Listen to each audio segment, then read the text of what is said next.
What's up, guys? Welcome back to the channel. I'm Lieutenant Nathaniel Flint of the Landship Scorpios, and I'm holding the mic again because all the other ways I did it make it very hard to edit. And even though this way didn't sound the best, it makes it the easiest to edit, and I need all the help I can get. I have realized that if I keep my current pace of doing these reviews of the PDFs we got in November, October, the game will be released. And I'll be doing it all over again with what the final products were. So let's get right into the next video. So my next batch of video is going to be about these right here. In Rivet Wars Reloaded, they have two boxes called reinforcements. So one is Allied Reinforcement, the video we're doing today, and Blight Reinforcements, a video I'm also recording today, we'll be doing later. These boxes, for the most part, so they claim that they're worth a $200 bundle for both of these. So in theory, they're worth $100 each. We don't know what the retail price will be, but in theory, they're worth $100 each. So these are big, but they also split your game in half. They are solely for one side or the other. So in theory, if you're getting one of these boxes, you must also invest in the other box. It's a guaranteed to bundle. So these are very expensive, even for Reloaded. And what these consist of are basically the old, in classic Rivet Wars, they have units from War Room, from Spearhead, from Heavy Metal, and they have a little bit of extras thrown in. For instance, Rosie the Riveter is included as an allied unit, specifically, not a neutral unit reference, Kickstarter exclusive. So that is new and nice. They also have these babies, Clockwork Soldiers and the Plague Troopers. So that's very big, but it's still quite a sizable thing for someone who wants to expand their army. However, you're going to get a lot of variety in types of units, a lot of heroes, and the big tanks. This could be huge, especially if you're going to be playing a lot with Allied or Blight versus Nemoans. This could be very big. So today we're going to be doing the Allied box, and why don't we just jump right into those cards, because as we know, this video is going to take a long time. And we are off to the races. We're going to start today with the Mountaineer. The Mountaineer is from the classic Rivet Wars expansion Spearhead. So the Mountaineer is an Allied infantry unit. They cost 1 deployment point, so that's pretty good. So this is just another type of infantry to get out on the field very quickly. They have 1 movement, but as we can see, they do have a special called Scout, and they get Scout 2. This is really cool. We'll talk about this in a minute. They, of course, are Armor Type 1 and get 1 health. Again, we're seeing a lot of basic infantry unit here. We are seeing that they only have 1 land range. So they need to get up close in order to do their attacks. And they don't get any air range. Where they do have a lot of benefits is they can touch any unit on the field. So we see that they get 1 attack, and they have 1 dice against Armor Type 1 and 1 dice against the big Armor Type 4. That's a pretty big deal. We can see that their specialization is against Armor Type 2, where they get 3 whole dice against them. So these are going to be a lot of support units and cavalry unit type. We also see that for against Armor Type 3, which is going to be a lot of tanks, they do get 2 dice against them. So these are like a heavier unit with those magnetic, like, anti-tank grenades that they have there, that they are going to get in close and basically try to destroy the bigger armored units, or those mid-tiered armor units. Very cool. We look at their specials now, and we see where their flavor comes in. They have Scout 2. This unit gains +2 movement when it begins its movement on open ground or a bunker and an SO. So this is like almost the opposite of the rifleman or everything else, like the runner ability. Basically, where other infantry units are going to be sticking to those trenches that run through the map of a lot of these scenarios, and that's where the flow of infantry is ideally going to be the best.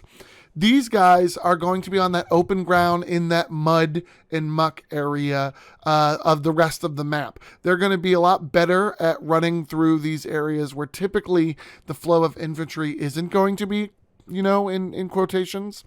But the units where they are better at taking them out, those cavalry and things that don't have runner, they thrive in that area of open ground. This brings their total movement up to 3 movement. That's really good. So they are quite quick. It is, of course, not a rapid assault or anything like that. So they do get this movement at the end.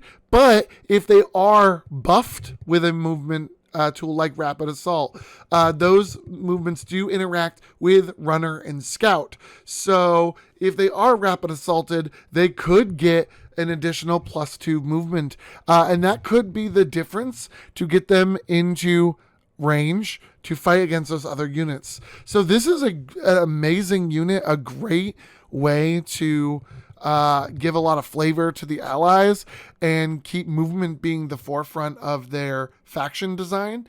And you can get these infantry units deep into enemy lines or even to objectives or into positioning where the riflemen will just get bogged down in that muck, only getting that 1 movement. So this is very cool, very flavorful, and good design, very good. This was a good addition to classic Rivet Wars Mountaineers, like just solid through and through. I really do like this unit. And the next one we're going to be getting into is the K9 Engineering Corps.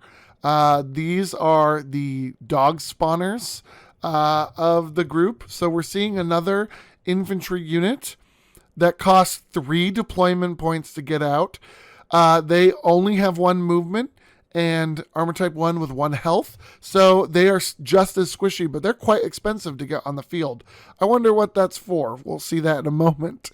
We are seeing that they have only 1 land range and no air range, where they only get this 1 attack, where they have 1 dice against armor types 1 and 2. So at the moment, they're not looking that powerful, but that's okay. You'll find out soon that they're meant to be more towards the back, because when we see in their special, they have an action, so this takes the place of their attacks, called Handler. So this is really good. So they deploy guard dogs. So they can deploy 1 guard dog for free in this unit's area. This unit can only use this action if there are fewer guard dogs deployed than K9 Engineering Corps. So this basically means that you want to deploy at least a few of these K9 Engineering Corps and then start deploying guard dogs, which is a unit we'll take a look at in a second. And they get to deploy them for free, well, for an action. So you're paying 3 deployment points to get more of these guard dogs out on the field and doing what they do. So we're not going to spend too much time talking about this one at the moment, because we need to talk about these guard dogs and the effect that these units paired up are going to have on the field. All right, next up, we do have the guard dog. So the guard dog is deployed via an action of the handler. So it doesn't cost anything. It is considered an infantry unit. They have 1 movement, 1 armor type, and 1 health. They only have 1 land range, where they only get 1 dice against armor type 1, so they're not really a fighter. So what is the deal with the guard dog? Well, we can see that they have an action called Fortify, and this is where they get in. So when a guard dog gets up to another friendly unit in this unit's area, they can give them a shield token. So shield tokens are in classic Rivet Wars, they were that blue. In the new one, they're the shield. They basically give +1 health that gets used up first when a unit takes damage. What these guys do is they get into shared areas with other, we're assuming infantry, but this can also work for some cavalry and support units, and they give another friendly unit a shield token. They do this as an action each round, so they can basically run around your front lines right before you send people out into combat and fortify up your infantry and the like. So this is quite good. Getting any kind of rifleman or cavalry unit that 1 extra damage, in theory 1 extra health, to just get through 1 more hit, or to make its way up to a hero that's in danger of falling and just giving them that shield token to give them that one extra that they need. This could be quite powerful. Also, what you'll notice is a few things about tactics. Let's talk about tactics for a bit. So Reloaded changes this up a bit. So when a guard dog fortifies a unit, they are not removed from the field. This is an action they get to take every round, every one of your turns. Every combat round is when you do your actions. So if you have multiple of these guys out and they are jumping around or they're staying in a bunker, fortifying units, this is a great tactic. These guard dogs just went up way much. The classic Rivet Wars guard dogs, it was within one land range, so they could buff up some of the bigger tanks and things that they couldn't fit in the same grid with, or in this case area. They don't have that ability anymore, but that is okay because now they can stay in the same area with smaller units like infantry and even some cavalry, and continually give them this shield token as needed, or buff up a hero as needed, or buff up multiple if they haven't taken any damage. This is very good and very useful. It is buffing this ability while ensuring it cannot be taken advantage of or get too crazy. I'm pretty sure, my memory is going a bit fuzzy, that each unit can only have one shield token on at a time. I'm not sure if that's called out specifically, but I'm pretty sure that's the intent. So we'll have to fact check that at some point. But this is very good for if they're sitting on a strategic objective and they are giving shield tokens out. This also means that they can't give it to themselves. It's another friendly unit in this unit's area. If you have bunch up all your dogs, give them all shield tokens from each other, and then send them out, that's a strategy, but that's a waste of an entire turn, which in Rivet Wars is like a million years, to shield up some dogs, to move them into position, to be shielding up other people. You might as well, again, they're a free deployment point as long as you can keep the engineering core protected. So just keep spawning them out there and getting them out on the field. This is very good. Another thing you'll notice is a holdover from classic Rivet Wars. They are considered an infantry unit, and they don't have any specialty that technically says they can't. So these units are capable of capturing strategic objectives. So they can, in a pinch, put up a flag or take a flag down. This is unlike Clockwork Soldiers and Plague Troopers, who are, I don't remember what it is, oblivious. We'll see that in a little bit when we scroll down, actually, where they cannot interact with strategic objectives to remove flags or to be considered to put flags up if they are in control of one. Dogs, both the guard dogs and the blight Kampfhounds, don't have this, so they are a legitimate strategy to get extra infantry out in the field to hold those strategic objectives that much longer. Guard dogs are going to be very good for staying in an area and buffing up those units, buffing them up in bunkers, buffing them up in strategic objectives, or in the back lines before they head out to go take the fight to the Blight and the Nemoans. So this is quite a good dog unit. And we've talked about this for more than enough. So with that, we're getting to one of my favorite units, Lieutenant Edwina Brassldon, who is an allied hero support unit. I absolutely love her design, and I love her gimmick. So let's get into it really quickly. She is a hero support unit. We don't see very many of those. And she costs 2 deployment points and 1 rivet to get out in the field. We do see she has that 1 bounty. She has 2 movement, and she's an armor type 2 with 2 health. So a little bit more survivability than the average bear. We do see that she has 2 land range, which is quite good because she has 1 attack, but it is quite powerful. It can touch every unit on the field. We're seeing this from the the Mountaineers. So she gets 1 dice against armor type 1 and armor type 4. So very good that she can hit that super armor type 4. But we're seeing that she's mainly meant to go after those middle. So she gets 2 dice against armor type 2 and 3 dice against armor type 3. So she's more of an anti-tank hero unit. Quite good, but she's going to be good support all around. Where she comes into her own is in her action called Tunneler. So Tunneler, as an action, is remove all the units in this unit's area. Choose a no man's land area and resolve a deviation. After resolving deviation, place all those removed units into that area. So this is a mega rapid assault. So good. So instead of attacking, her attack will be taking all the units in her area and doing a deviation to put them into no man's land.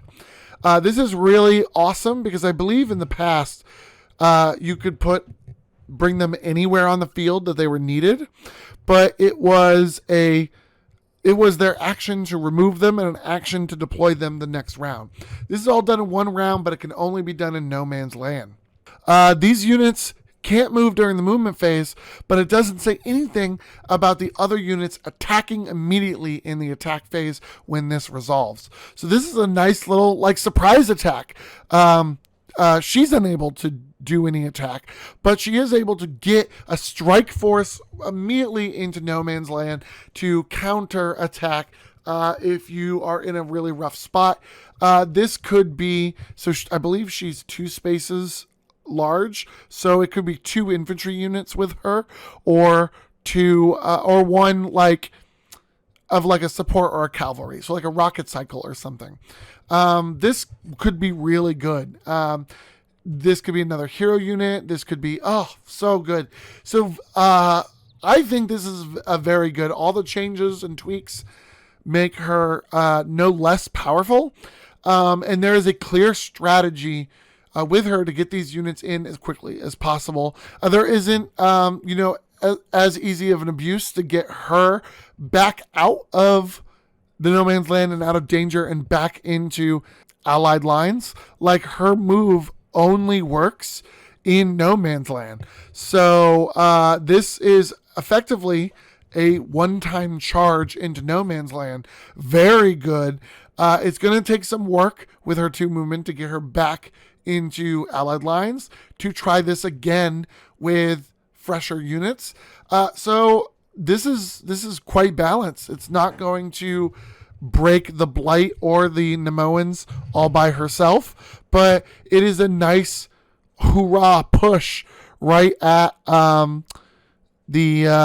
their enemies right in the no man's land. So very solid unit. I do love this. I love her look. Solid A+. I mean, way to go.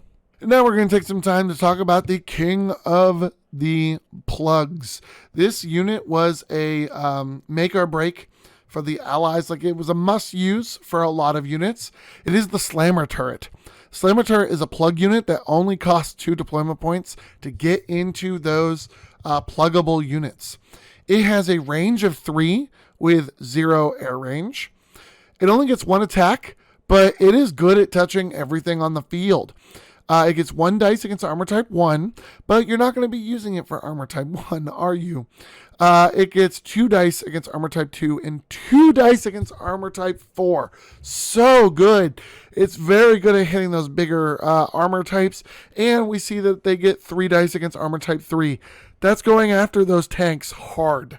And that's basically it. It doesn't have a lot of gimmicks. It has good range to slam into those higher armor types. This is a must-have for allied players, especially since the other factions you're going against are factions that rely heavily on their armored units. This is Blight, and this is those Nemoans that we saw. So, I mean, you're going to be getting a lot of use out of this plug into your very many amount of pluggable units on the allied side. And one of the weirder things from Spearhead, we see the return of the M20 Base, which is a non-movable, pluggable unit out on the field.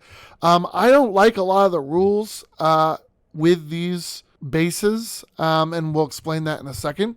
But let's see what Reloaded does with these. So they are a support unit with 1 plug.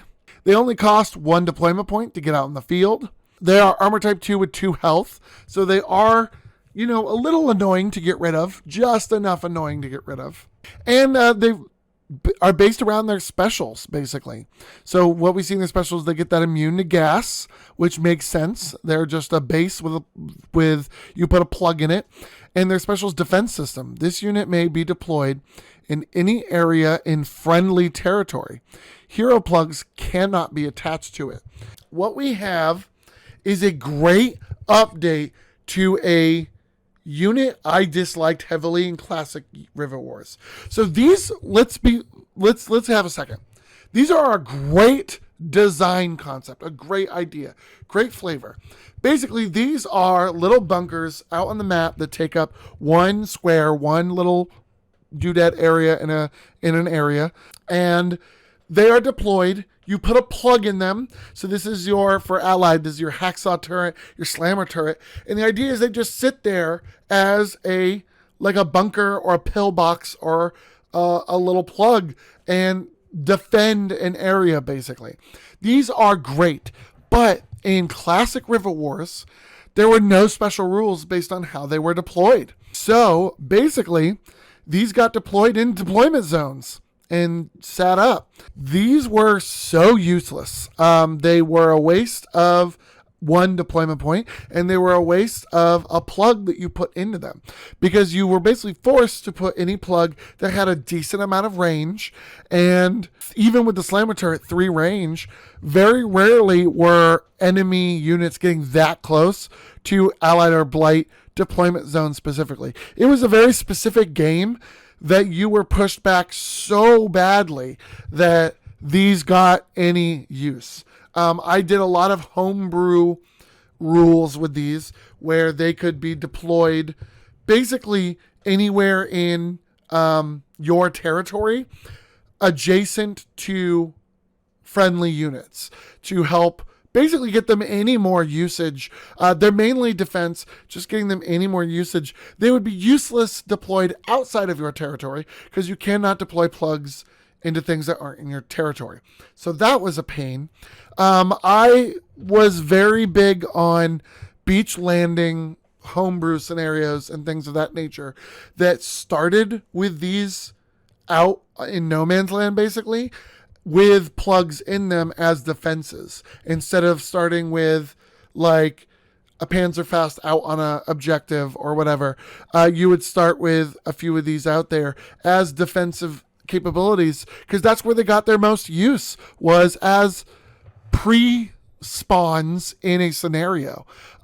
This new way, rule as written, these new changes for Reloaded make them so much more usable. As we've seen with a lot of the example scenarios, a lot more action does take place closer to your territory lines. There isn't as much territory to begin with, but a lot more action does take place a lot closer to them. So you can see, spawning these down within your territory.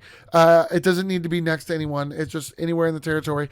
And then there is the caveat that you can't put hero plugs in them. I don't remember if that was a caveat in classic Rivet Wars, but I do remember having some specific hero units deployed in some of these that had decent attacks on their own, but also buffed the square with specials. So that kind of added a very nice flavor of, instead of being a strategic objective or a bunker, it was like another area of interest that buffed units in a certain way. We also did a game where these were in no man's land with neutral plug heroes in them with buffs. So whoever was occupying that area at the time got that neutral unit, as could do attacks against enemies and stuff, but also their grid would now be buffed and their units would be buffed with whatever that neutral unit was. So there's a lot of very interesting ways you could use these in like a homebrew settings, but these are far from useless now in Reloaded. They do have a lot more ability, especially in some of the game points where deployment zones and your territory are now in motion. I can see as a strategy spawning these and then filling them in preparation for your deployment zones and your territory to be moved with the course of the game. That could be a very valid way to use these to just be that much more annoying to your enemy. I mean, there's a lot to go here, and I like it. I love it. This got a needed boon for a unit that I loved the concept for. I hated how it was implemented. This unit needed a lot of basically just us having our homebrewed fun at the table to see any use at all. Now I can see this getting some regular use in Reloaded games. There are a few ideas I could have to see these be used, and they have the caveat to not put heroes in them, so there's a lot less ways to abuse these. I do like this update, which is why I spent so much time talking about it. I think these unit, the M20 base and the other one for the Blight, got a necessary update that works very well in the game. So I'm very excited to see how this feels when everything comes in and I start playing games again. And next, let's talk about Lieutenant Macleod. I'm a little saddened that with all the rearranging of all the units, Macleod didn't join his group in Vanguard, in the Vanguard expansion, or one of the other expansions to get maybe a little bit more use as both a plug unit and a hero unit. But if you want him to join his Macleod Guard from Vanguard, you will want to pick up the reinforcements. And Macleod is a really cool unit. So let's not do his plug yet. Let's go look at him as a unit and then see how it translated into a plug. So first we have Lieutenant Macleod, the infantry hero. He does have a bounty on him. He is 3 deployment points and 1 rivet. He only gets 1 movement, but we see over here he has the runner, which gets an extra movement in a trench, which does include bunkers and strategic objectives. We do see he is only armor type 1, but he does have 3 health, which is quite good. So he's a little bit more beefy than the average infantry person. He does have 2 land range and 1 air range, quite good. And we're looking at his attacks, which are also quite good. Really, really interesting. So we see that he has 2 chain attacks. These chain attacks get 2 dice against armor type 1 and 1 dice against armor type 2. So he is an anti-infantry person, and he can kind of touch some other things. But these chain attacks means that for every hit, it'll chain through that area. So he attacks the first person in that area space 1 and gets a hit. He'll then chain to area space 2, 3, 4, potentially being 4 attacks through the entire area. And with 2 of these chain attacks, he either gets 2 attempts to mess up 1 area's day, or he gets to attack 2 different areas with chain attacks. Super cool. Really, really cool. So we mentioned earlier that he gets runner 1, but we do see that he also has a buff of Fire at Will 1. This unit's attacks gain +1 die. Whoa! So we go back to his attacks earlier. This means that he gets 3 dice against armor type 1 and 2 dice against armor type 2. We know from buff attacks and attack grids that if a unit has 0, those cannot be buffed, which can be debated later.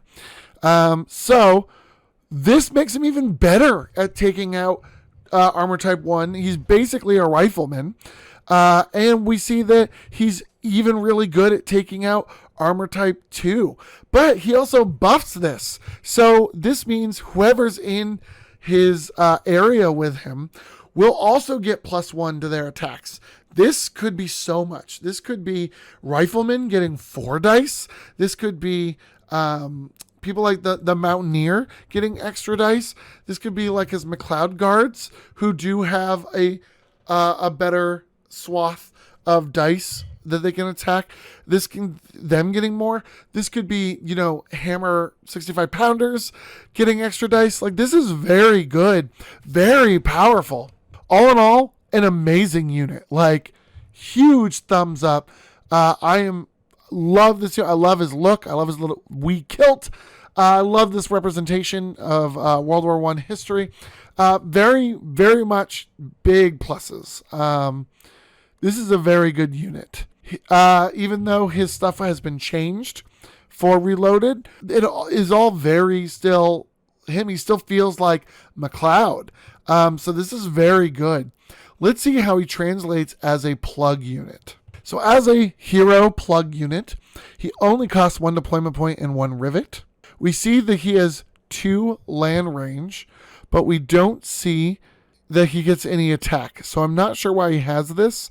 This seems to be an issue, but let's look at his special to see if that's what's going on. In his special, we see that he gets +1 health. The unit this plug is attached to gains +1 health, and that's it. So he's a very cheap hero plug, and he basically gives +1 health to whatever unit he's plugged into. This is a little underwhelming based on the amazing stats we saw for his standalone character. This is a little underwhelming. However, he is a very cheap hero plug. He's only 1 deployment point and 1 rivet. And he does give +1 health. These are going to be tanks that he gives this to.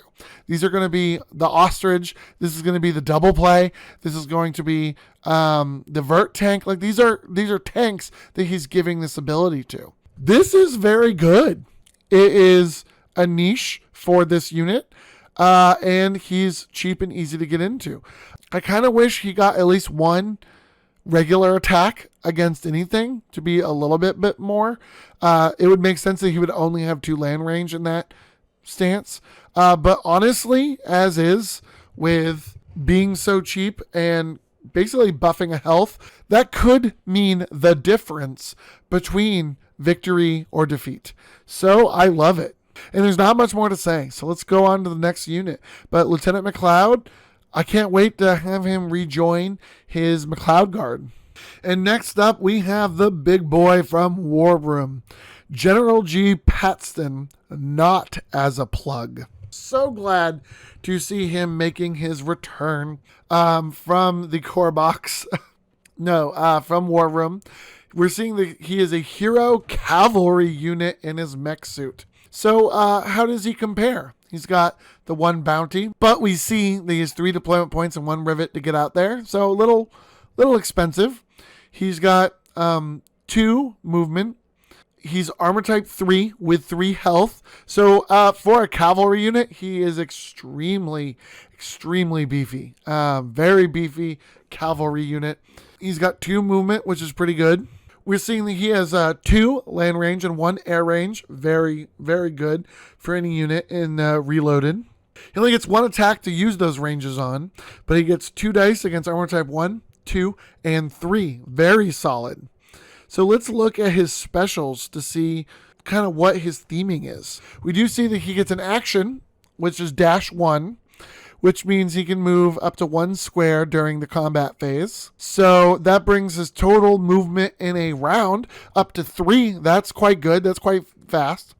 And we see that he carries over General Patston's Tank Shock, where he may move into areas containing only enemy infantry units, and he resolves 1 dice roll attack against all those units in that area.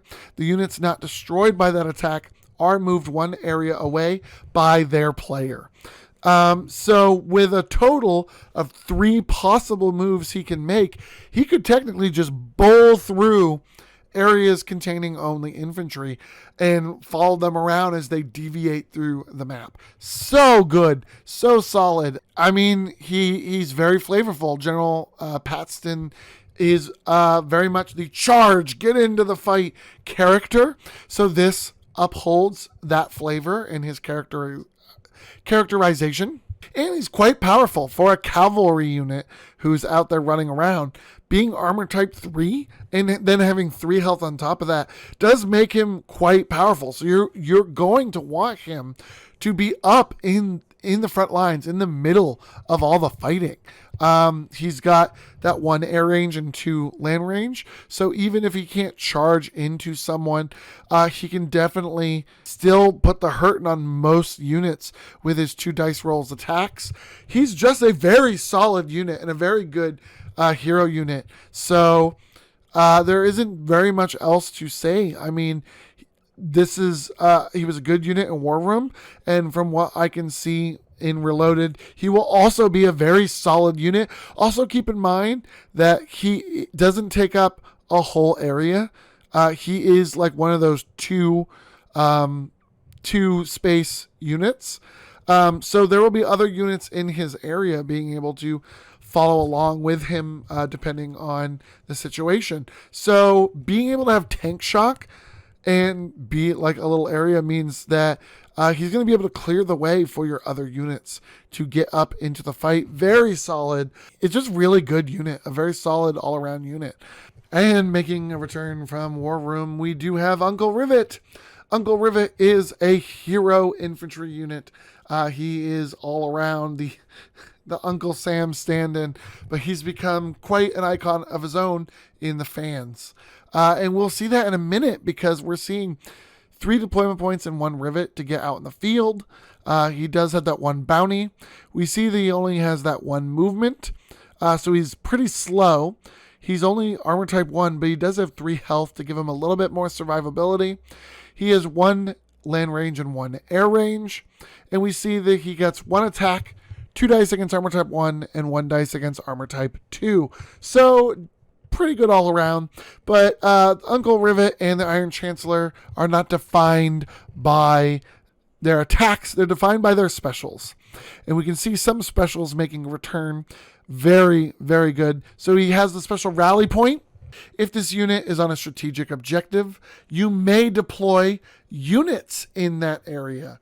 Super cool. So only infantry units can enter strategic objectives. So they didn't need to say it, but it's only infantry units. But that could be other heroes, and that could be infantry to support Uncle Rivet while he has made his way up to a strategic objective. This is quite annoying if you're on the receiving end of this and not ready to deal with Uncle Rivet swiftly, or just not able to make that extra push.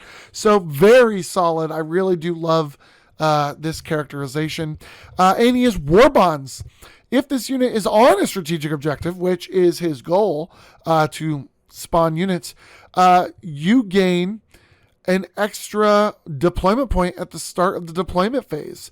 So this basically gives you an extra deployment point to get at least an extra 1 infantry unit to be with him on the strategic objective. Even if your strategy or your plans don't revolve around that, they do give you that little extra push. Or you had some leftover and you didn't know what to do with it. That extra +1 could be a rocket cycle instead, or a hammer pounder, or something else that costs 2 deployment points. Like, very, very solid.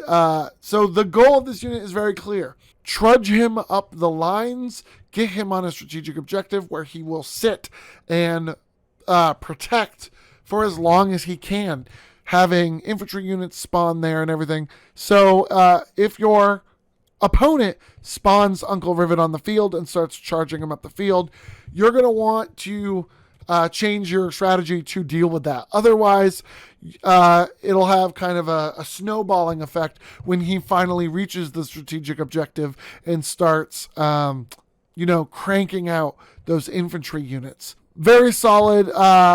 He basically will serve the same role he did in Classic Rivet Wars, and that role is annoying if done right. It can lead to victory, or it could be a lot of investment to get him up the lines, only to be swiftly killed by a Schlitten. So, who knows? But a very good addition to the Rivet Wars canon and a very good addition to Rivet Wars Reloaded. And I love seeing this unit make its return, especially since it is a reference unit from the original Kickstarter. He's also from War Room. We have Terror Nova. Super solid. Awesome to see him back. He is a hero infantry unit with 1 bounty on his head. We're seeing 3 deployment points and 1 rivet to get him out in the field. He has 2 movement, very solid. He's armor type 2, very cool, and 2 health points to give him that just a little bit of survivability that he needs. Super solid. We see that he has 2 range and 1 air range. Very good. We're going to want that on the field. And he has 2 really good attacks. Again, he can attack any unit out in the field. He gets 2 dice against armor type 1 and armor type 2, which is very solid. That'll be most of the units that he's going after. But he also gets a single dice against armor type 3 and armor type 4. So very solid unit and 2 attacks on top of it. We love it. Absolutely love it. But depending on the situation, he might not be making any of those attacks because he gets reinforcements rifleman as an action. This means that he gets to deploy 1 rifleman unit for free in this unit's area.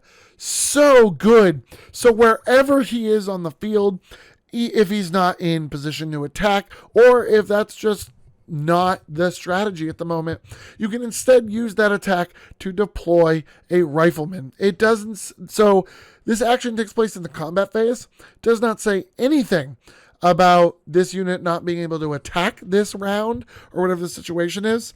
So that unit is going to be able to be deployed during the combat phase, presumably, and then be able to attack based on that area being activated at the moment when this is used, and then be able to move with Terra Nova up towards an objective or towards your plans that you have this unit for.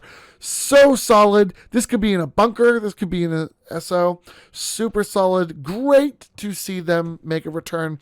This is a no-brainer. Even with 3 deployment, 1 rivet cost, this is a must-have hero unit on the field. So solid. He's also a reference to Rivet Wars creator Ted Terra Nova. We love to see the return of this unit. Very solid. I love it. I truly do love it, and I think all of you guys love it as well.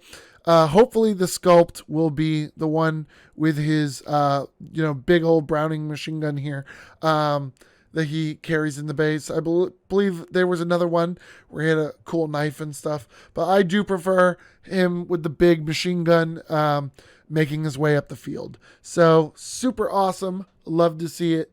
And let's go on to the next unit. The next unit is another plug unit, the Pneumatic Revolver. That is a plug that costs 2 deployment points. It has 2 land range, and he gets 1 chain attack with that 2 land range. That 1 attack does have 3 dice against armor type 1 and 1 dice against armor type 2. Again, another solid anti-infantry plug. And that's really all there is. Very simple unit. Not much going for it. But being able to chain through infantry areas that when they're all bunching up is a solid power to have. It's very thematic with it being a pneumatic gun. It's a Gatling gun. And being able to tear through areas and hit them. And that 2 range is going to make it quite powerful. And be able to reach things. Again, this is going to be on top of tanks, so it's just giving that a little bit of extra infantry protection to those tank units, which you're going to need because most of those units they'll be fighting against are Panzerfausts that are good at taking out the tanks. So, I mean, it has a clear role. It's solid. It's good cost. There's not much else to say. Besides the fact that we are playing with the big boys now. That is right. We move on to the big boy allied favorite from heavy metal in classic Rivet Wars. we have the M11 Double play. I would not be surprised if this is the price tag of the reinforcement box all by itself. The M11 Double play is a big boy. He's a tank unit with 2 plug slots. He costs 6 deployment points and 3 rivets just to get out on the field. Easily one of the Allies' most expensive units to get out on the field. He has 3 bounties for your trouble, like very, very much becomes an objective in and of themselves when they're put on the field. They have 2 movement, which is pretty solid for a unit out on Rivet Wars. They are the armor type 4 of the Allies, and they get 6 health in which to stay on the field. They are a moving bunker, an absolute hellscape. They don't have an air range, but they do have 2 land range, and those attacks that they can do with that 2 land range, oh boy. So they get 1 chain attack with their first attack. Then we're seeing that they get 3 dice against armor type 1, very good. 1 dice against armor type 2, and 1 dice against armor type 3. Wow. So that's quite powerful. So they can work their way through an area quite quickly. But we also see that they have 1 attack only for the big boys. It is 1 attack with 0 dice against armor type 1, and it gets 1 dice against armor type 2, but it's meant for armor type 3 and 4, where it gets 3 dice against those. So this is going after the Griffin's Hammer. This is going after their Blight tanks. This is going after some of the Nemoan units. This is good. This is a very good unit, a big, beefy unit to have on the field. He's going to be very tough to knock out. It's amazing. And when we look at the specials, we only see more and more amazing. We see that they're immune to gas, as most tanks are, that just give them just that little extra bump of survivability. But we're also seeing that they have Juggernaut 2. This unit may move into areas containing only enemy infantry, cavalry, or support units. So as long as it's not a tank, it can move in there. And it can resolve a 2 dice attack against all the units in that area. Units not destroyed are moved 1 area away by their player. So this unit just gets a beefier tank shock. It can just plow right into all sorts of units doing a 2 dice roll attack. So these units are going to be a lot of these armor type 1, 2, maybe 3 area, which we already see he has a devastating attack against them. So this is just such a good unit. They're 2 land range away. You do a attack against them, a chain attack. They survive. You just use your movement in the next phase to go 2 up and just try to ram right into them. So good, so solid. A very good use of this unit. Again, can't say it enough. This unit becomes an objective when it's deployed. Heck, for 6 deployment points and 3 rivets, there'll be entire games that it's not even possible to deploy this unit because they just don't give the deployment points away for that. So good, so solid. This is a very good unit. In many ways, will be a must-have if you're fighting against a Nemoan faction. I mean, the units have other ways to deal with the Nemoans, but some of the Nemoan units are designed expecting this to be the retaliation, a double play or a Griffin's Hammer. So an amazing unit, and I wouldn't be surprised if that's a lot of the cost of the reinforcement package, because he's going to be a big beefy boy. He's going to look great on the field. With him we have Shady Durgle, a very solid hero plug unit. He costs 2 deployment points and 1 rivet to get out on the field. He's got 2 land range and 1 air range, where he can use 1 attack to hit a variety of units.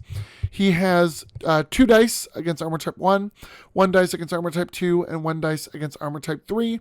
So not amazing, but we put him in there for his specials. His specials are Precision 1.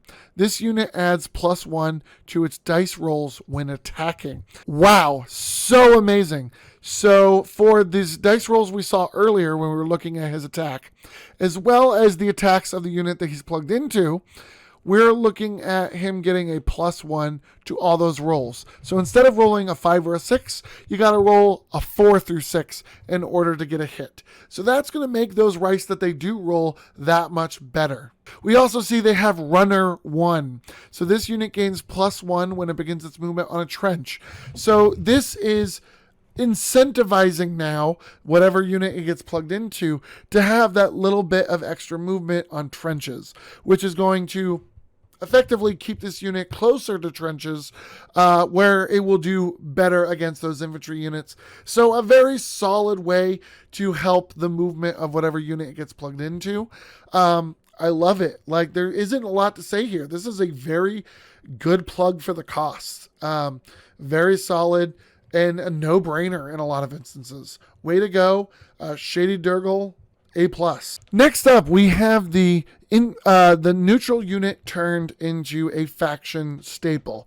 We have Rosie the Riveter. Rosie is a hero infantry unit who costs 2 deployment points and 1 rivet to get out into the fight.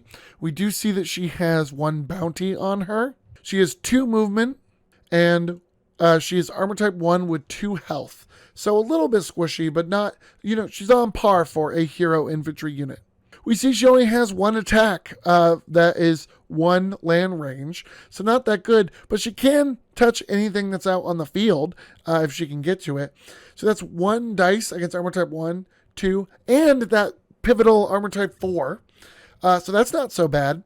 And she gets 2 dice against armor type 3. So, I mean, she can take the hurt to those tank units, which is pretty solid. But I'm just going to throw out my opinion on there. You're not deploying Rosie the Riveter to go out there and fight battles. Rosie the Riveter is out there for her special, which is now a allied exclusive, is field repair as an action. So instead of this attack. During the combat phase, remove 1 damage from any cavalry, tank, or support unit within 1 land range. Oh, so good. So she's going out there and supporting your tanks, your ostrich, your double play. And once a combat, she's removing 1 damage from them. This is why she gets the bounty. When Rosie the Riveter is out on the field, she's rarely out there alone and dealing with the small fries. She's supporting your hero units and she's supporting your tanks and basically doing a heal each round, causing you to need to do multiple damage per round to wear them down. You're going to want to turn your attention on Rosie the Riveter now, especially as a Blight unit or as a as a Blight user or a Nemoan player. She's going to make sure that the Allied keep their ostrich, their double play, their vert tank, their boss, their Captain Parman, like all of these bigger units out there in the fight for longer as she is repairing them.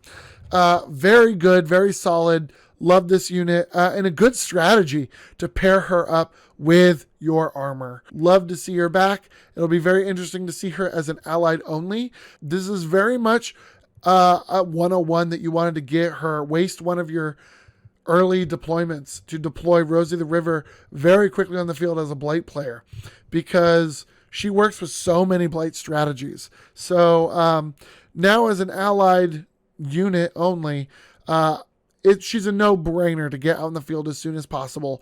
And she works with so many strategies because she's basically a medic out there helping your big armored units stay alive for that much longer. And of course, she comes as a plug to be plugged directly into whatever unit that she'll want to keep alive. She is 3 deployment points and 1 rivet as a plug. She has no attack, again, just having her special of field repair, which is during the combat phase. You can remove 1 damage from any of those units within 1 land range. So if the big tank she's in doesn't need her at that moment, she can still use that ability on other units around that tank who need a little bit of healing. Again, another very obvious choice for a plug unit. So strong, gives her way more survivability, but with the new hero rules where you can deploy both their individual unit and their plug in one game, just not at the same time. Again, why wouldn't you do this? Why wouldn't you? So solid, such a good idea. And making her health and armor, instead of being a little squishy infantry unit, be whatever tank she's in. So obvious a choice, like so solid. A very good unit. Very much showing what the worth of the box is, I feel. Oh, we made it. Last but not least, we have the Clockwork Soldier, which, as we have seen, this box has a lot of them. These are very coveted because they were a gift in the original Kickstarter for Classic Rivet Wars. I believe because there were a lot of delays, and Ted wanted, just kept designing units. So this is the allies for the Clockwork Soldiers and Plague Troopers. They came only as 3. I think we get a lot more in this reinforcement box, and trust me, you're going to want them. So the Clockwork Soldier is an infantry unit. We'll talk about that later. They do have a bounty on them, so there is a little bit of risk reward for getting them out in the field. They are 2 deployment points and no rivets to get out there. They do have 2 movement. They're only armor type 1, but they do have 2 health. That's a very interesting thing for them. They only have 1 land range, which, again, very interesting. And they only get that 1 attack, where they have 1 dice against armor type 1 and 1 dice against armor type 2. It's very interesting to see them included in this way when you look at only that. We're going to need to look at their specials to get a feel for these Clockwork Soldiers. First thing we see is an immunity to gas, which, since these are allied, they will most likely be fighting against the Blight. That's going to be a big thing. This is going to be a legitimate strategy to get these units out in the field and surge them up to get through that gas. They also have Tank Shock 1, where they can enter areas containing only infantry units, resolve a 1 dice attack against all of them, and then the units not destroyed are moved away. So that is so solid. This means that since they are an infantry unit, they can enter bunkers or strategic objectives, do their tank shock, and push everyone away. That is worth its weight in gold, because even if you don't kill any of those units, they all have to move out of that area. So they have to move out of the strategic objective. They have to move out of that bunker, whether or not they are destroyed. That could be extremely powerful. That could be the difference between whether or not a flag token is erected in the control phase.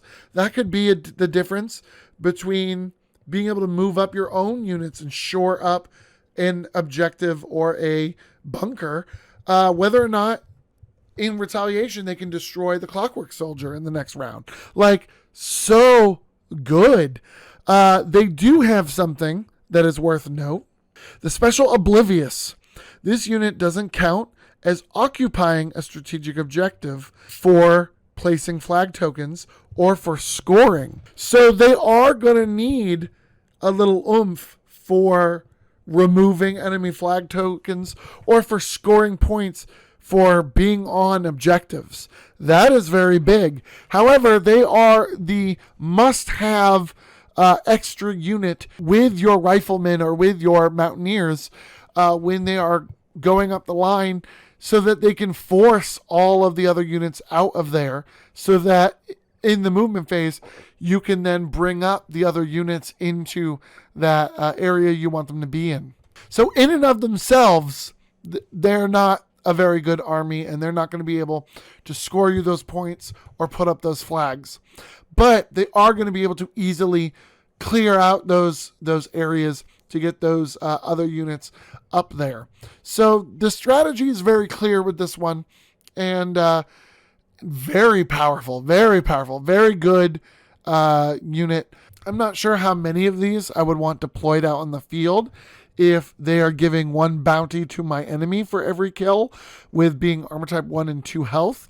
But I definitely understand why you would want to focus on them as a Clockwork Soldier if you saw them running up to a position you were shoring up, into a bunker or into an SO you were trying to control. So a solid unit, very good flavor, and so nice to see them be a official unit in one of the boxes and not just a unit that is kind of nebulously floating around there. Hopefully this will destroy the eBay market on Clockwork Soldiers and Plague Troopers. And with that, we are done. We're done. Woo! And with that, we are done with this video. That was amazing. All in all, I really like the Allies. Everyone does. I feel like everyone likes the Allies. They have a lot of flavor. They use, again, just like out of actual historicalness, they take from a lot of different cultures to go with their unit designs and everything. They have a clear theme in Reloaded with a lot of movement-based abilities. All in all, this is a very solid addition. It is quite expensive. Again, it's going to be another at least $100. Could be a $200 investment in this pair of expansions. And the sad part is buying this box means that you are basically choosing which side you love more. Like, most players aren't going to have the funds to buy both to keep both of their factions even. So this pushes a little bit more towards the wargaming hobby, where it's like, who's your main? And then you are investing in more units for your main, which is making it a little bit more like the wargaming hobby and less like the board game, where one person needs to invest, but now you have enough for 2 people to play together. However, this is a lot of units packed into one box.